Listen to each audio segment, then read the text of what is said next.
This is Pacifica Radio's Letters in Politics. On today's show. Now, the Constitution is clear. It is crystal clear. Article 1, Section 8 gives Congress the power to declare war. But President Trump treated Congress as if it were an afterthought in a decision that has destabilized the region and shaken the world.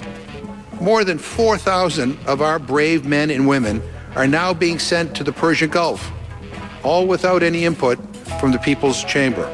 Today we consider House Concurrent Resolution 83, or technically we're considering the rule to consider House Concurrent Resolution 83, a resolution to remove the United States Armed Forces from hostilities in Iran. But the thing is, we're not engaged in hostilities in Iran. The House of Representatives is currently debating the War Powers Act in an attempt to curb President Trump's ability to further attack Iran.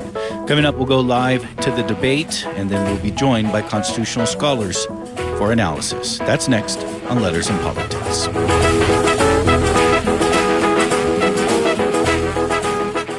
But first, the news.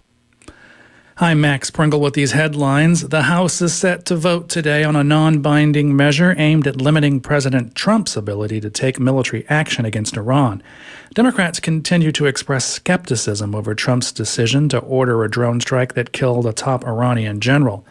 House Speaker Nancy Pelosi told reporters that her War Powers resolution sends the White House a message. This is a statement of the Congress of the United States, and I will not have that statement be diminished by whether the president will veto it or not.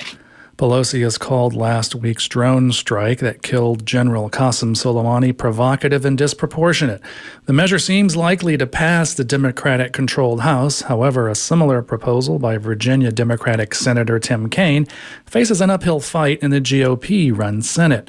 President Trump was asked today whether he'll involve Congress in any future military actions that could happen against Iran. It would all depend on the circumstance. I don't have to, and you shouldn't have to be able, because you have to make split-second decisions sometimes. Sometimes you have to move very, very quickly. Democrats and some Republicans said a briefing with White House officials on Wednesday left them with more questions than answers as to the necessity of the drone strike. Ukrainian investigators say they're continuing to look into the cause of a Ukrainian jetliner crash on Wednesday that killed all 176 people on board. The plane went down shortly after taking off from Tehran International Airport. Iranian aviation officials said today that pilots did not radio for help and attempted to return the burning Boeing 737 to the airport shortly before it went down. Two U.S. officials told the Associated Press that it was highly likely that an Iranian anti-aircraft missile downed a Ukrainian jetliner. President Trump is suggesting he believes Iran was responsible. He's dismissing Iranian claims that it was a mechanical issue that brought down the plane and is denying any U.S. responsibility. The officials, citing U.S. intelligence, spoke on the condition of anonymity to discuss sensitive information. The crash came just a few hours after Iran launched a ballistic missile attack against Iraqi military bases housing U.S. troops amid a confrontation with Washington over a U.S. drone strike that killed Iranian Revolutionary Guard General Qasem Soleimani. House Speaker Nancy Pelosi said she knows exactly when she'll be transmitting the articles of impeachment against President Trump to the Senate. Pelosi today brushed back Democratic comments that the time has come to start the trial. The ongoing standoff between Pelosi and Senate Majority Leader Mitch McConnell is turning into a test of wills for the two leaders. It's been 3 weeks since Trump was impeached. Pelosi told reporters she wants clear terms of the trial made public as Democrats demand witnesses. Documentation, witnesses, facts, truth. That's what they're afraid of. McConnell said there would be no haggling. Under the Constitution, the House oversees impeachment while the Senate oversees any subsequent trial. Lawmakers say the showdown is expected to be resolved this week. Thousands of rail workers, teachers, doctors, lawyers, and others joined a nationwide day of protest and strikes today to denounce French President Emmanuel Macron's plan to overhaul the pension system. Feature Story News' Ross Cullen reports.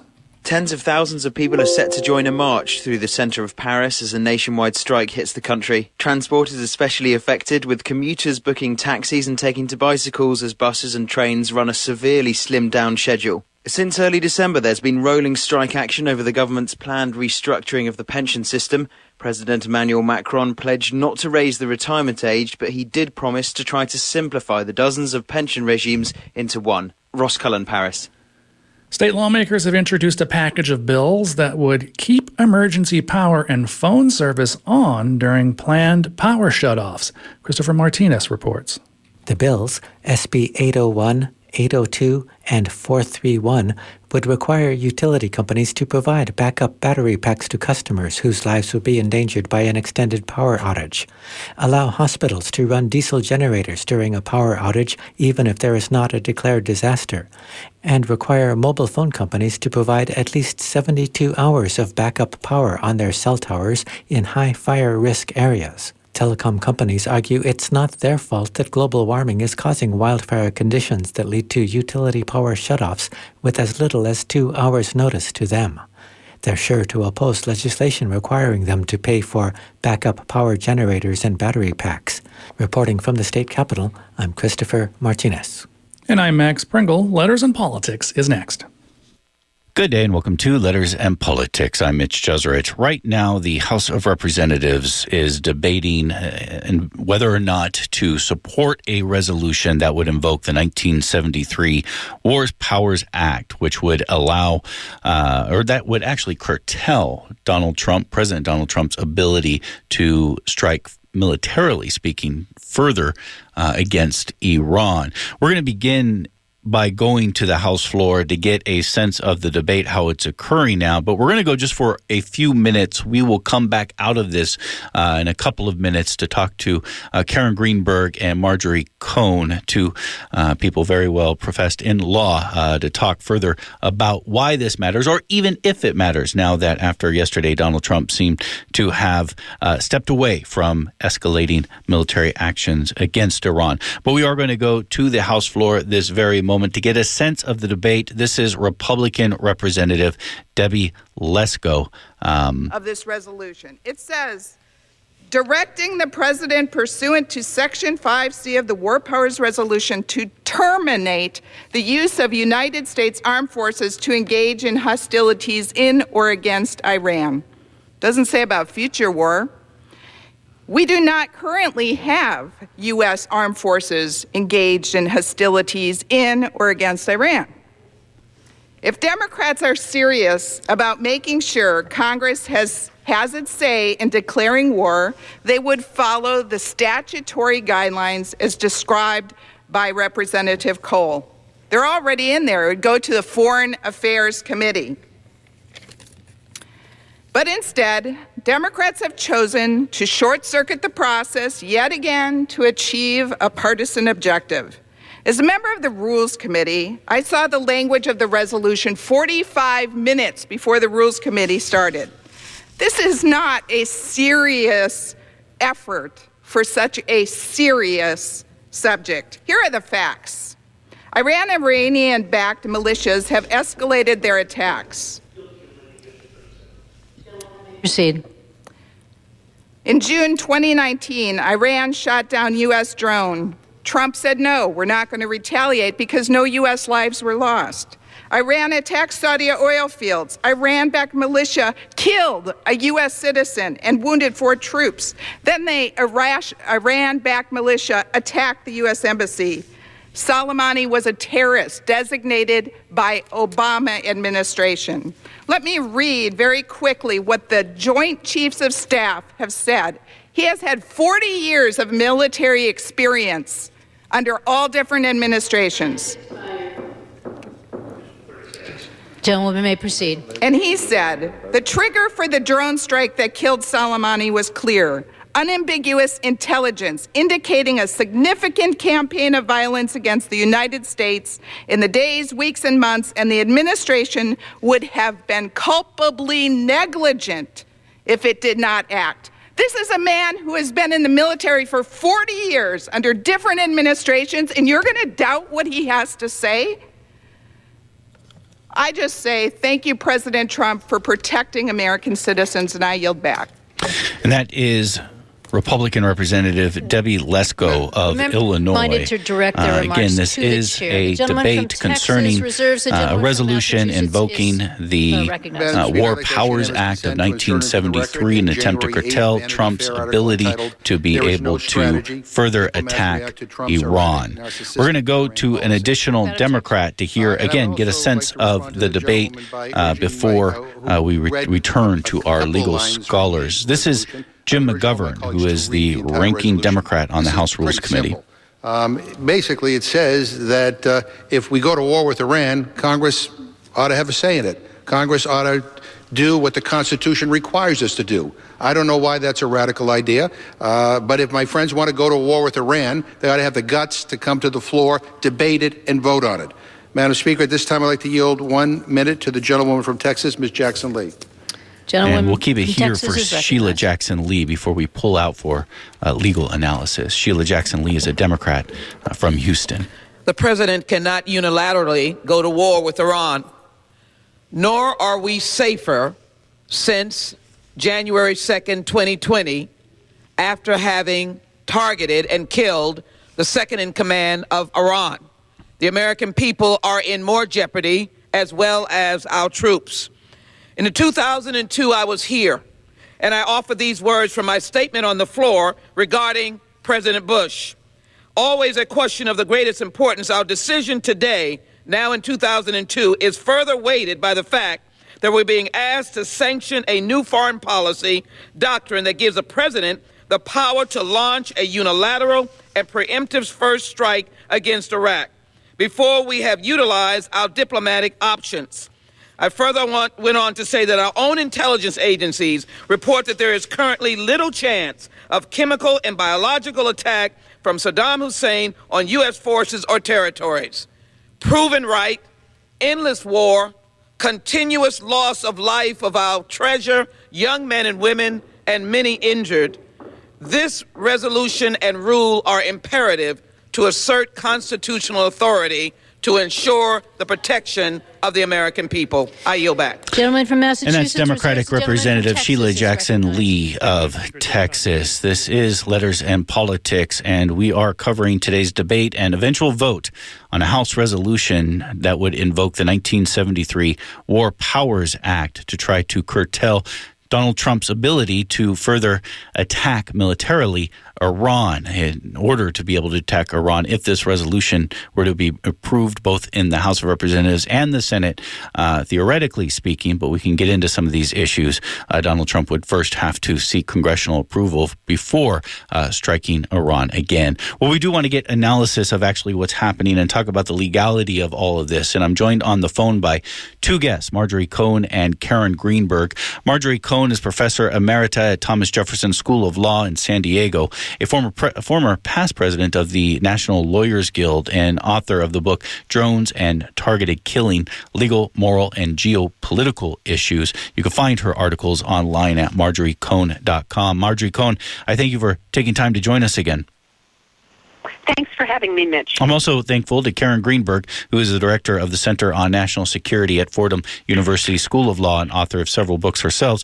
Her latest book is called Reimagining the National Security State, Liberalism on the Brink. Karen Greenberg, I appreciate your time as well. Oh, so nice to be here.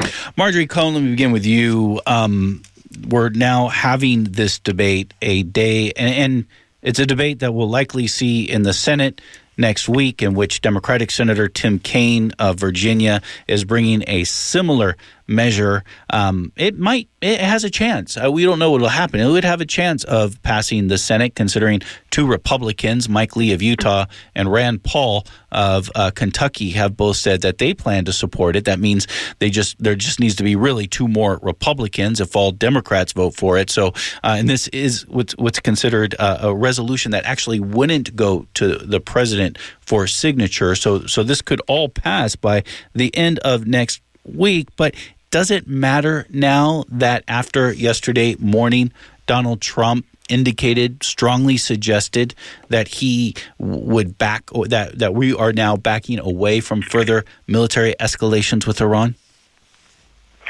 Well, I guess, Mitch, the question we need to ask is, do we trust what Donald Trump says at any point in time?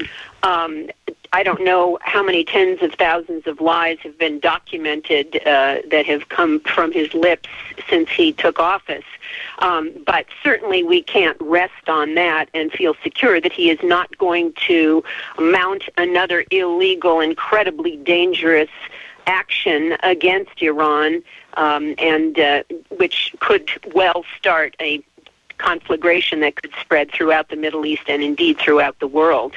The War Powers Resolution was passed after the Vietnam War because Congress wanted to reclaim the war-making power, because the Constitution says very clearly under Article 1 that Congress has the power to declare war. The President is the Commander-in-Chief under Article 2, but he has to carry out the declaration of war by Congress. And so this War Powers Resolution, concurrent resolution that they are debating in the House and that will then go to the Senate and may well pass, as you said, says that Congress directs the President to terminate the use of U.S. armed forces to engage in hostilities against Iran or any part of its government or military. So not just the country of Iran, but this would cover Soleimani as well, who was the leading general in Iran, unless Congress has declared war or enacted a specific authorization for the use of military force,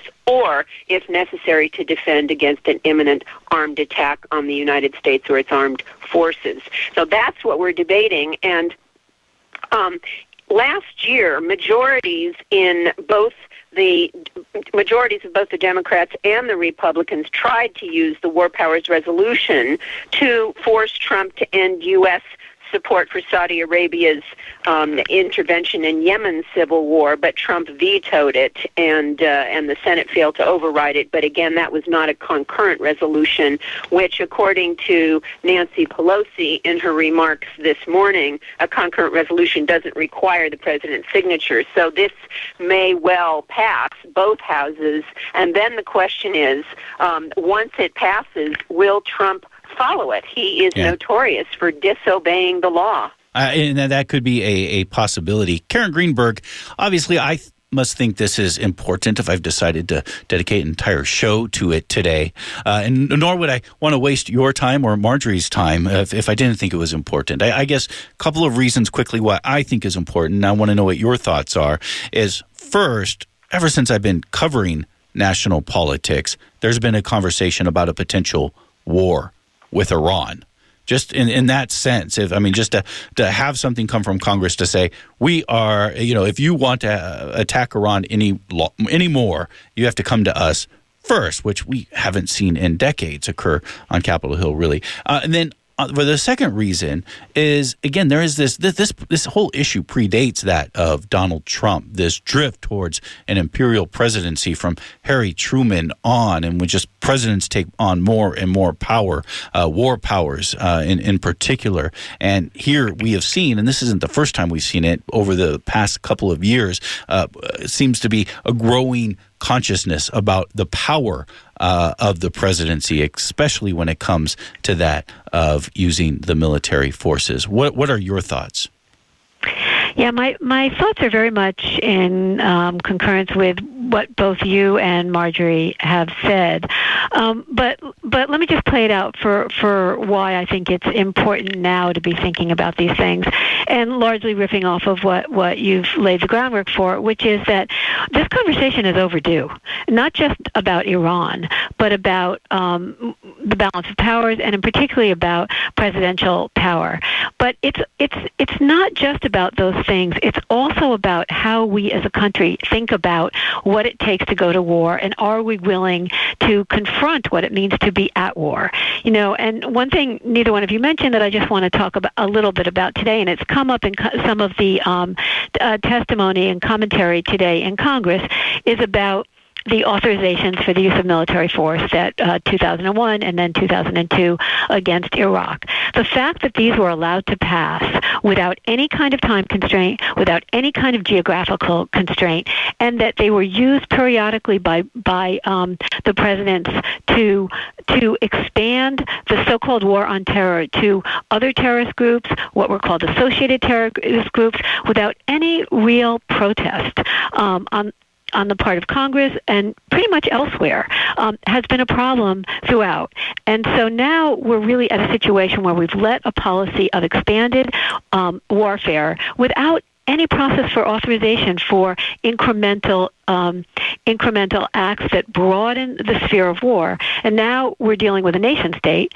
And so it's not really just about Iran. And even though the path of wanting to go to war with Iran is important, and we've had that meme persistently, as you've said, even though many of the things that were introduced today on the floor of the Congress about what Iran has done in terms of affecting violence and lethal attacks is accurate. The fact is that we've allowed ourselves as a country to slide into war as undeclared, war as we don't want to confront how to give Congress more power. But when Congress did have power, like in the authorizations, look what they did. So we really need, as a country, to be rethinking how we position ourselves as a country, tethering this particular conflict. It's about tethering the urge towards war generally. And I actually think this is a very important moment.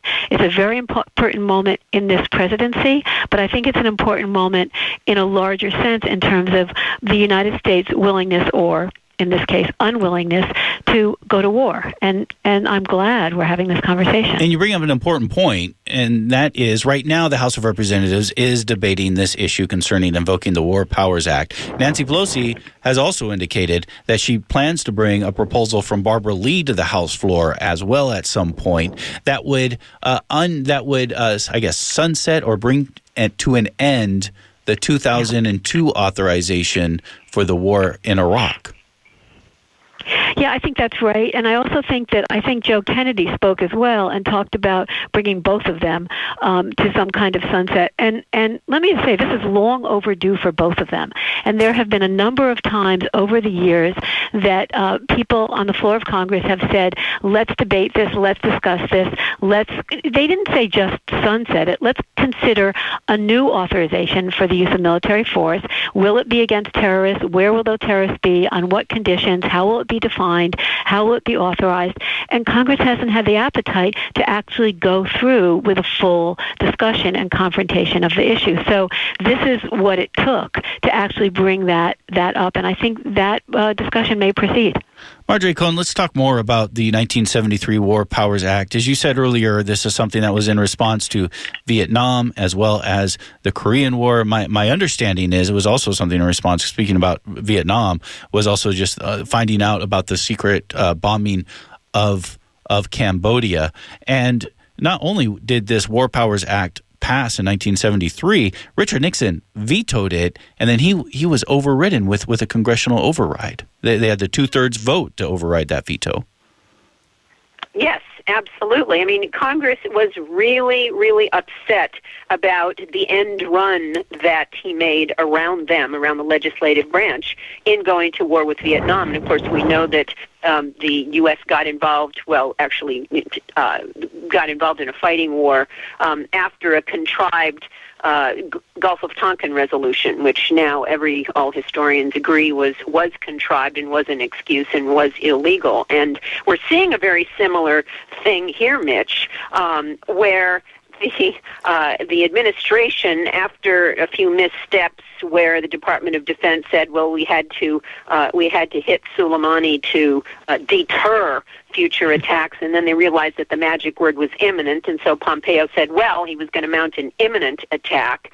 And there has been, Interestingly, a year after the United States withdrew from the Iran nuclear deal, which was really the beginning of many of these current events, and I know it goes way back to 1953 and the illegal CIA coup against the democratically elected leader of Iran, but in May of 2018, the U.S. withdrew from the Iran nuclear deal, even though Iran was complying with it. And 1 year later, Pompeo claimed that that Iranian-sponsored attacks on U.S. military personnel were imminent. This was in May. The New York Times said there was no evidence to support that. Well, the same thing is happening again now, invoking the threat of an imminent Iranian attack, and yet not only these Congress members, Democrats and two Republicans, as you said, Lee and Paul, as well, have said that their briefing did not support the conclusion that there was an imminent threat.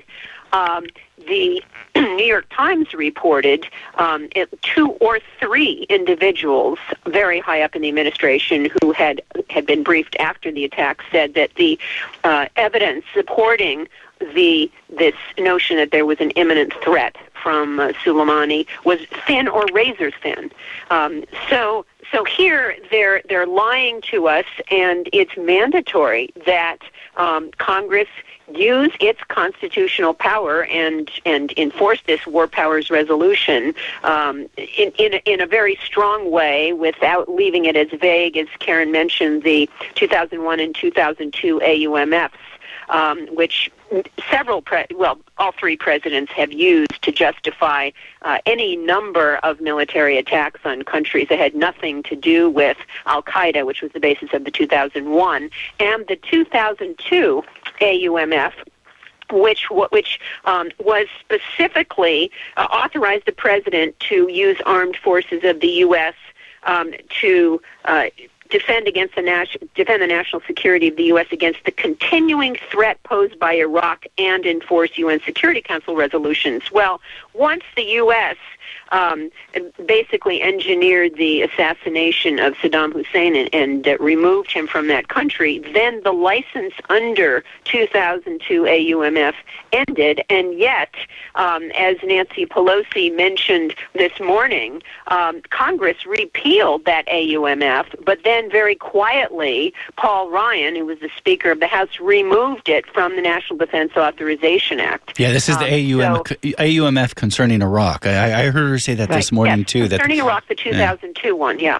Yeah, that it was approved, and then Paul Ryan, who I guess was Speaker at the time, was able to remove it from the final bill that went to the president's desk, which is interesting in of itself. This is Letters on Politics, and we are in conversation with Marjorie Cohn and Karen Greenberg, as the House of Representatives is right now debating whether or not to invoke the 1973 War Powers Act in an attempt to try to curb President Donald Trump's ability to attack Iran. Marjorie Cohn's Professor Emerita at Thomas Jefferson School of Law in San Diego, and Karen Greenberg is the director of the Center on National Security at Fordham University School of Law. Karen Greenberg, if you want to respond to anything Marjorie Cohn has said there, please do so. I also want to ask about, interestingly, about the 1973 War Powers Act, is there are people who actually say it has not worked out the way that it was supposed to when it was first approved in 1973, that we've had it invoked by presidents over 130 times. And instead of actually curbing presidential ability to unilaterally attack other countries, what it has done is carved out a 2-month to 3-month period of time in which now legally the president can act militarily overseas without congressional approval. Yeah, I think that's right, and I'll come back to that. But I just want to talk a little bit about imminence, because Marjorie's absolutely right. The term imminence, that there was going to be an imminent attack, this is the language that has, just like the policy of expanded war itself, been allowed to be used in a very broad term. So instead of meaning what common sense would tell you it would mean, which is that an imminent attack would be something that is about to happen in the foreseeable, describable future. Could be a few days, could be a week. And yet it was, under prior presidents, and particularly President Obama, used in a way that meant basically if someone shows the intention and the ability to commit lethal acts against the United States at any point, that is an imminent threat. That's a very different definition. And so you notice that President Trump, in his speech yesterday, did not refer to the issue of imminence, nor have they been willing to really let the American public know what the imminent threat was. And so my guess is that they may have been using this larger and really inappropriate use of the word imminence when they tried to justify this attack, which we need to know a lot more about, and we should have this kind of briefing. In terms of the misuse of the War Powers Act over time, and this is something Marjorie is really an expert on, but one of the things that's really interesting about it is that, yes, that loophole of having to, being able to continue for 60 days and then 90 days is too long a period for a president, we've seen, to be able to get away with doing something without the authorization of Congress. And so the loophole that was built into the War Powers Resolution in order to have it viable to pass has really been a constraint. And so one of the things, and I come back to what I started with in a way, which is we really do need to think about presidential powers and war powers generally, and not just in this specific context. But I'm curious to hear what Marjorie has to say about that. If Marjorie's the expert on this, I definitely have heard on this. One thing that I think is related to this that we need to talk about, and Karen mentioned it, how Obama relaxed the rules for targeting so-called terrorists or suspected terrorists. Those relaxed rules have kind of morphed into or been conflated with an armed attack by one country against another, and that's what we're talking about here, because Soleimani was the top general in Iran, and this was a one country against another. Now, under Obama, under a Freedom of Information Act request by the ACLU, finally Obama, after 3 years of promising transparency in 2016, made public the presidential policy guidance for targeting suspected terrorists, and it would allow targeting a person who poses a continuing imminent threat, not just to U.S. persons, but also to another country's persons. But a 2011 Department of Justice white paper, which was leaked in 2013, said that a U.S. citizen can be killed even where there's no clear evidence that a specific attack on U.S. persons and interests will take place in the immediate future,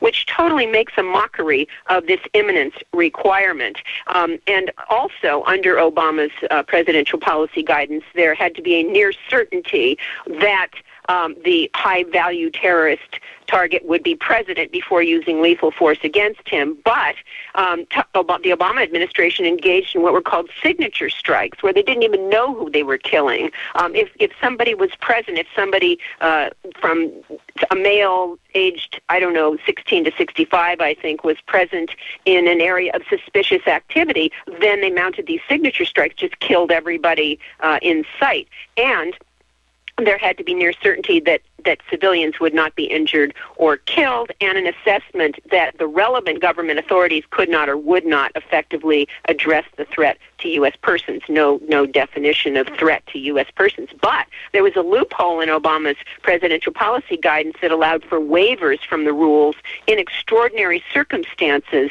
or extraordinary cases, both of which were left undefined. So this is not just a Republican overreach. It actually, and Obama mounted numerous drone attacks, killing unknown numbers of people, civilians, and Bush killed, who knows how many people with bombs in Iraq. And but with Obama, we even have the bombing of Libya, correct? Yes, exactly, in 2011, right.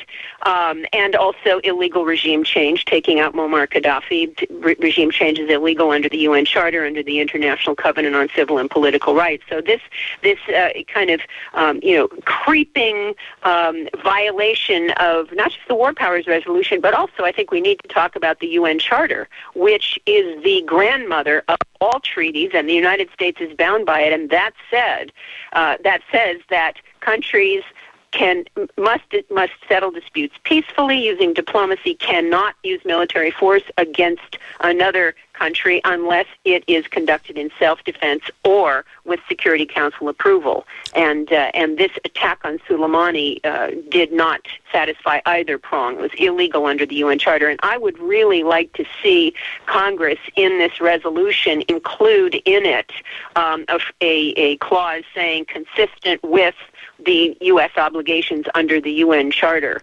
But it does not appear in there, unfortunately. There is a real appalling dearth of understanding and respect for and compliance with, I don't want to just say international law, because treaties are the supreme law of the land.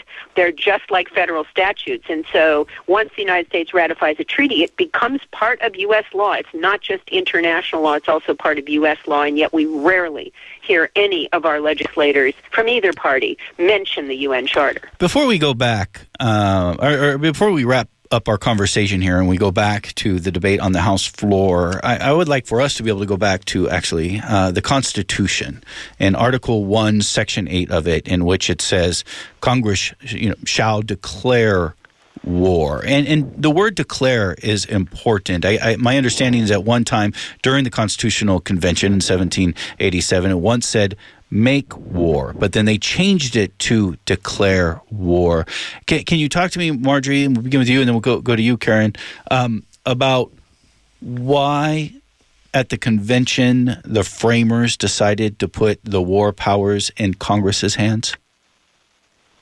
Well, the founders were really, really worried that an executive would take it upon himself. I don't think they foresaw a woman president in those days. Take it upon himself to make decisions such as going to war without any check. And they put three co-equal branches of government into the Constitution to check and balance each other, not just the executive, although Trump, like Richard Nixon, who said if the president does it, it's not illegal, Trump said, I have powers under Article 2, I'm the president, I can do whatever I want. And this is precisely what the founders were worried about, and that's why they put the power to declare war in the hands of Congress and the power to carry out that declaration of war in the hands of the executive. And Karen Greenberg, my understanding is the wording from make war to declare war is declare war would still give enough room for a president to react with the military if the United States was under attack itself. Yes, and because I know we're running out of time, can I reflect on a few of the things that, just to underscore some things that Marjorie had said that might not have come across powerfully enough, and I'd just like to weigh in. Do you mind? Yes, go. One of them is, she said it quickly, and it's very important, that one of the things that happened in the bleed from, in the mission creep from, the narrow authorization for the use of military force to the broader, that's now been broadened even more, is going from a context of non-state actor to state actor. The AUMF of 2001 was written in the context of going after terrorists who were transnational non-state actors. The idea that it would be then elided to attack somebody who is part of a sovereign state apparatus, as this top general was, is a threshold that we haven't seen crossed before in this way and authorized before in this way, and I think it's very important to point that out. The other thing about the UN treaty and trying to the loophole for self-defense, that you can do something in self-defense. This is a limbo area that this administration and other administrations, but in particular right now, wants to be in, which is it's neither war nor not war, right? Within the context of war, there are certain considerations where you can take where you can use an assassination or a targeted killing in self-defense, but you cannot do that in a situation of non-war, and you can also do it only in very limited circumstances. So the idea that this too, whether we're at war or not war, and the United States wants to be in some kind of limbo between the two, is also one of the very more dangerous things. Finally, when referring to the presidential guidance under Obama, Obama gave a speech defending why it was so important, and he said two things that are really worth reflecting on right now. One is that you could trust him, that these were reasonable. He was advised by reasonable advisors about how this policy would come about, who would be targeted, under what conditions it would be carried out. And that was a way of saying, don't worry, you can trust us because we're reasonable. But look what's happened when you put a power out there and then somebody else is in charge. And so it was very short-sighted. And then another reason that he gave was that this is a way of reducing violence. This is a way of reducing potential backlash from any act we might take. And what we've actually seen is that very well might not be the case. And so I just want to underscore the importance of this presidential directive as something that we really need to address as we go forward from the context of today's vote. Karen Greenberg is the director of the Center on National Security at Fordham University School of Law and author of the book Reimagining the National Security State, Liberalism on the Brink. And Marjorie Cohn is professor emerita at Thomas Jefferson School of Law, former president of the National Lawyers Guild, author of the book Drones and Targeted Killing, Legal, Moral, and Geopolitical Issues. You can also read her articles online at marjoriecohn.com. Marjorie Cohn, Karen Greenberg, I thank you both. Thank you. Thank you so much. And you are listening to Letters on Politics. I'm Mitch Jeserich. We do want to go to the House floor. I'm going to do it quickly. I'll explain later about what's happening. But this is Democratic Representative Jamie Raskin of Maryland, who's now on the floor. He is a constitutional scholar himself. Only with a declaration of war, a statutory authorization, or a national emergency created by an attack upon our people or our armed forces. Now, under the War Powers Act, the president must consult Congress if he thinks that he's acting in imminent self-defense of the country. The president didn't do that. He talked to some other people at Mar-a-Lago. He never talked to the Congress of the United States, neither officially the Republicans nor the Democrats. He didn't contact the so-called Gang of Eight of our top leadership in the intelligence and security field. He did notify us, in fairness to the president, within 48 hours of his targeted killing, which many see under international law as an act of war. At this point, though, whether you think there was truly an imminent crisis, and this was something like Pearl Harbor, or you think that the president still has not given us a single compelling justification for why he did it in acting under imminent self-defense. Gentlemen, time has expired. Gentleman, additional 30 seconds. Thank you. So whether you think there was compelling justification or no justification at all, it doesn't make any difference. All of us, everybody in this chamber at this point should say that whatever imminent threat existed, whatever emergency there was, is gone. And now this country should not go to war without a declaration of war by this Congress or statutory authorization, unless we are attacked in the meantime. That's the whole point of the War Powers Resolution, to enforce the powers of Congress. We represent the people. We should not be going to war in the name of the United States based on the word of one man. That's not the constitutional design. It must be the Congress itself. I yield back. Gentleman from Massachusetts. That was Democratic Representative Jamie Raskin of Maryland. The House right now, and I want to be clear, let me explain this a little bit. The House of Representatives right now is actually, believe it or not, because otherwise it may sound to the contrary, not debating the actual resolution to invoke the war powers itself. It is debating the rules over how the debate will occur here in about another 20 minutes to a half hour from now. And this is how these things usually work. If they say there's 2 hours for debate, which they have concerning the War Powers Act, there's usually an hour before the actual official debate begins over what the rules will be concerning the debate. However, it's actually quite difficult to see any difference whatsoever in the contents, in the content of the debate between the rule and the actual bill. So probably in the next 5 to 10 minutes, they will wrap up this hour debate concerning the rules and then take a vote for that. And then once they approve the rules, which they will, then they will begin the official debate. But we're going to stay with the debate concerning the rules because it's going to mirror the debate that we'll eventually get concerning the War Powers Act itself. We're going to go back to the House floor. This is Democrat David Cicilline. As the Constitution requires, of Rhode Island. The American people, through their elected representatives, have a voice in that decision. So I urge my colleagues to support this resolution. I thank the gentleman for yielding, and I yield back. Gentleman from Massachusetts reserves. The gentleman from Texas is recognized.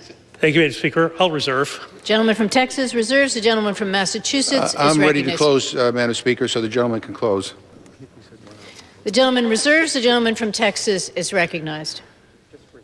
This is Michael Burgess of Texas, Republican. Closing remarks concerning the rule on the debate of the War Powers Act. Thank you, Madam Speaker. Let me yield myself the balance of our time. Gentleman may proceed. Madam Speaker, I was in the class of Congress that was elected right after 9/11, 2001, but came into office in 2003. After coming to office, through press reports and information in various congressional hearings, we got information that Osama bin Laden had declared war on the United States in 1997. I did not know that.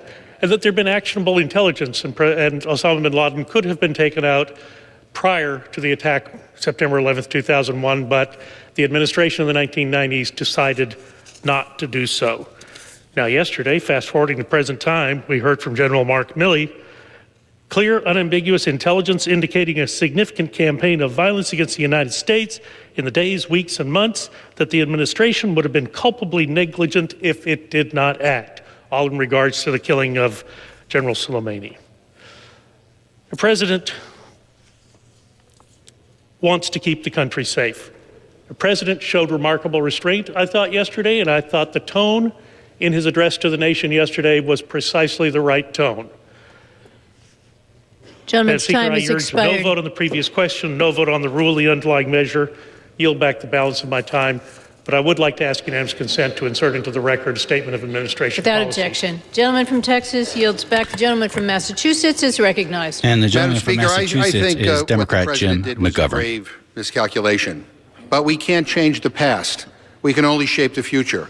And I have raised concerns about executive overreach during the Bush administration. I raised them during the Obama administration. And today I am here to raise those concerns about the Trump administration. I hope there is no war with Iran.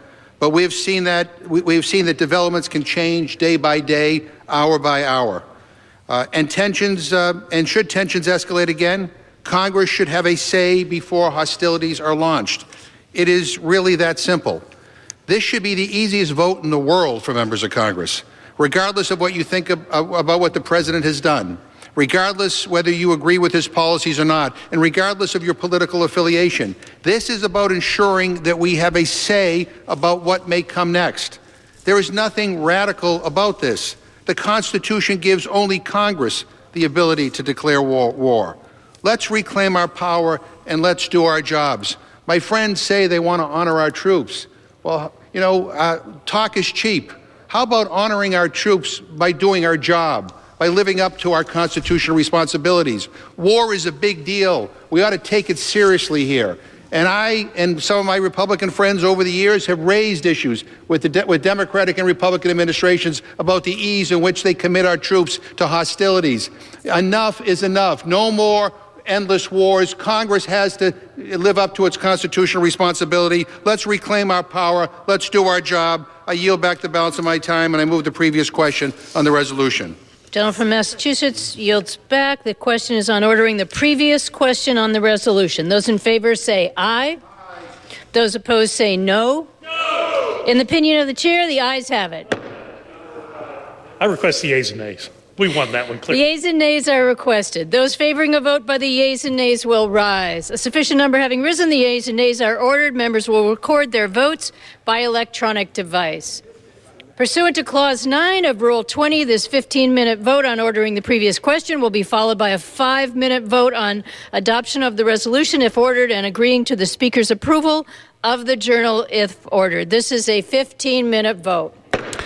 And 15-minute votes usually mean 30-minute votes in the House of Representatives. You are listening to Letters and Politics. I'm Mitch Jeserich, and we are doing, just for the duration of this program, this isn't a gavel-to-gavel broadcast of the House the House of Representatives taking up the War Powers Act of 1973. What they're voting on right now is not the actual resolution that they're debating today, but again, as I was indicating earlier, they are voting on the rules over the debate. This is how it always happens whenever they take up a bill. There is a period before, about the hour before, in which they debate the rules and then vote on how the rules of that debate will be. But usually the debate and even the vote itself will mirror each other.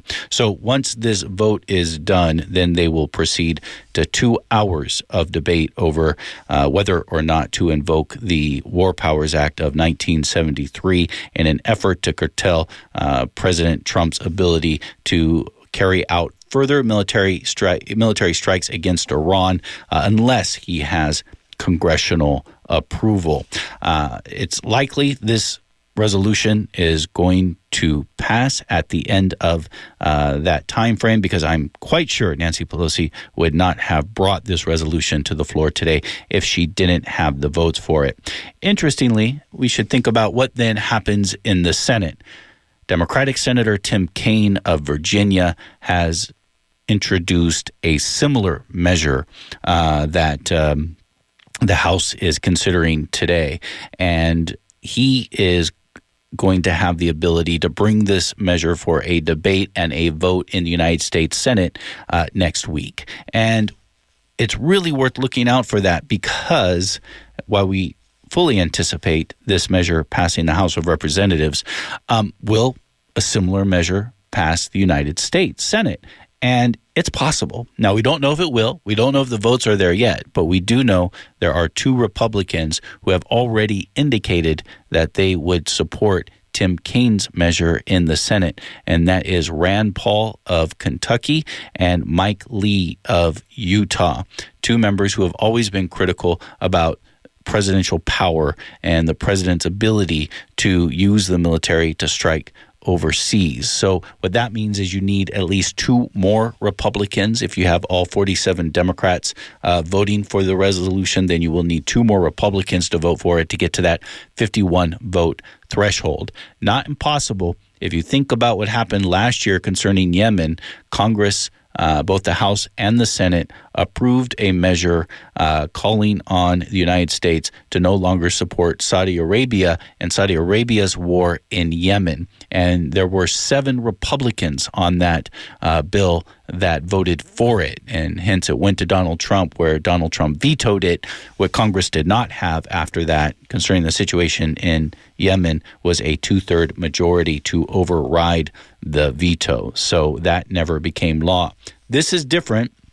What they're doing now is a resolution that actually will not need the president's signature. It will only be what the House and the Senate is doing if they both pass their own resolutions invoking the War Powers Act, is expressing the will of Congress that no longer should the president use the military to attack Iran unless it receives congressional approval first.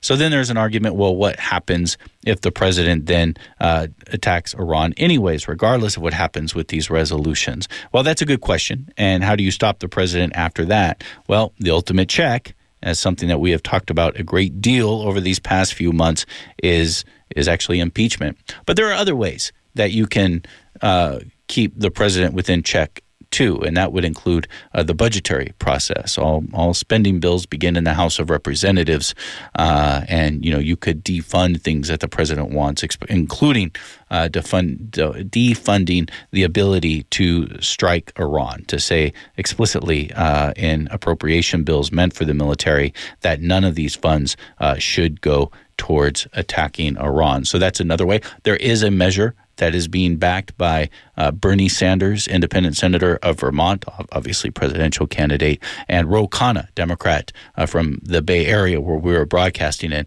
who have brought their own measures to try to restrict funding to be used in order to attack Iran. So that's something we anticipate being brought up in Congress. I don't know if there are the Republican votes to support that measure in the Senate. And then the other measures we talked about with Marjorie Cohn and Greenberg is one from Barbara Lee that would bring an end the 2002 authorization of use for military force concerning the war in Iraq. This has been the authorization for the war in Iraq in 2002. It's part of the justification that the White House is using now for the assassination of Qasem Soleimani. That was what we've heard in the closed briefings and lawmakers speaking later. The legal justification they used was the war on Iraq. Well, of course, Iran is not Iraq. And so, again, it's not unheard of using these resolutions for limited military strikes, even though you could say the authorization for the use of against Iraq was pretty broad, considering you're going to war against an entire country. Nonetheless, that resolution has been used to justify other strikes, and most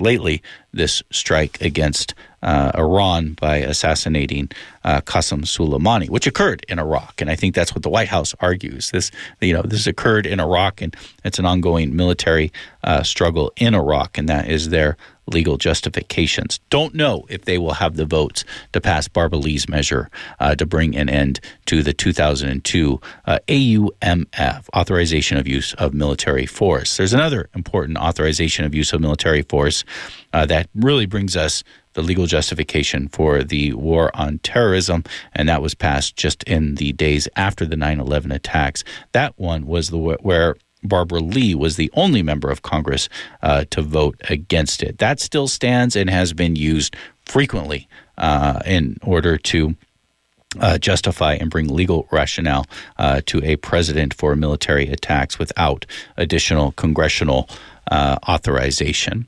What's significant here, and it hasn't begun here, we even saw it during the Obama administration, and Congress acknowledging and becoming more conscious of the power that the president has taken on really over the past 7 or 8 decades. I think you could even say with Franklin Delano Roosevelt, but certainly with Harry Truman and the war in Korea, in which was the first war that we had overseas anyways, in which we did not get a declaration of war from Congress.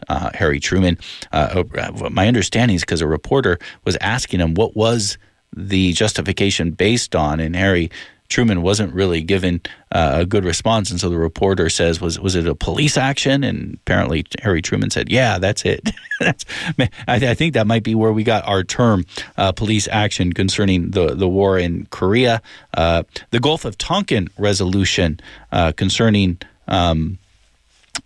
Vietnam is interesting because Congress did give authority for military action in Vietnam, but in a very limited source, in a very limited way, only pertaining to the issue of what happened in the Gulf of Tonkin itself. And of course, it ended up being used for a very long, widespread war in Vietnam that would also spread into Laos and Cambodia.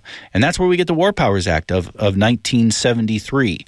In 1973, Congress overrid a veto from Richard Nixon after it was discovered what happened in Cambodia, saying that the president must come to Congress within 60 days after initiating military strikes. It has been used in a way that I don't think was intended when they passed it, because now basically if you look at the language of it, and it is argued, you've given the president a 2-month period of time without needing congressional approval whatsoever to be able to strike where the president wants. But this is still significant because I think, and I think, again, I've said this before, this brings in sort of the issue of impeachment as well.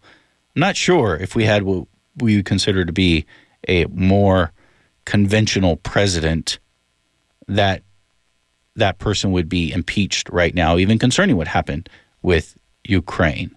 But because you have somebody who is as unpredictable as Donald Trump in a position that has become infinitely power, especially concerning war and peace issues, you now see Congress recognizing there is a problem and that there may need to be a curtailing of the power that the president has. This happened in the 1970s with Richard Nixon. Same thing, War Powers Act, other measures in the 1970s that are being talked about a lot today too, including the Compoundment Control Act concerning having to spend money that the Congress appropriates for. Again, it was an effort to try to curtail the presidency during the Nixon years. You can argue it didn't work because that expansion continued to occur. Will this work? Well, time will only tell. And that does it for Letters and Politics. The show is produced by Deanna Martinez. Kirsten Thomas is our engineer. Jeanne Froger is our intern. You can find archives of our show online at kpfa.org. I'm Mitch Jeserich, and I thank you for listening.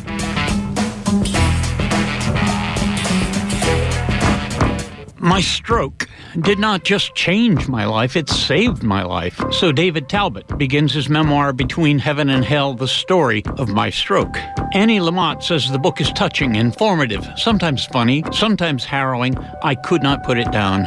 I felt the same. David Talbot will appear in Berkeley on Wednesday, January 27th at the Hillside Club, 2286 Cedar Street. It's a KPFA benefit, wheelchair accessible. Quincy McCoy, KPFA's terrific manager, will be in conversation with Talbot. Conversation that promises to be tender, powerful, humorous, intimate, uncensored, pals talking. Tickets available online at brownpapertickets.com or at supportive indie bookstores. David Talbot, January 27th. You're listening to 94.1 KPFA, 89.3 KPFB in Berkeley, 88.1 KFCF in Fresno, 97.5 K248BR in Santa Cruz, and online worldwide at kpfa.org.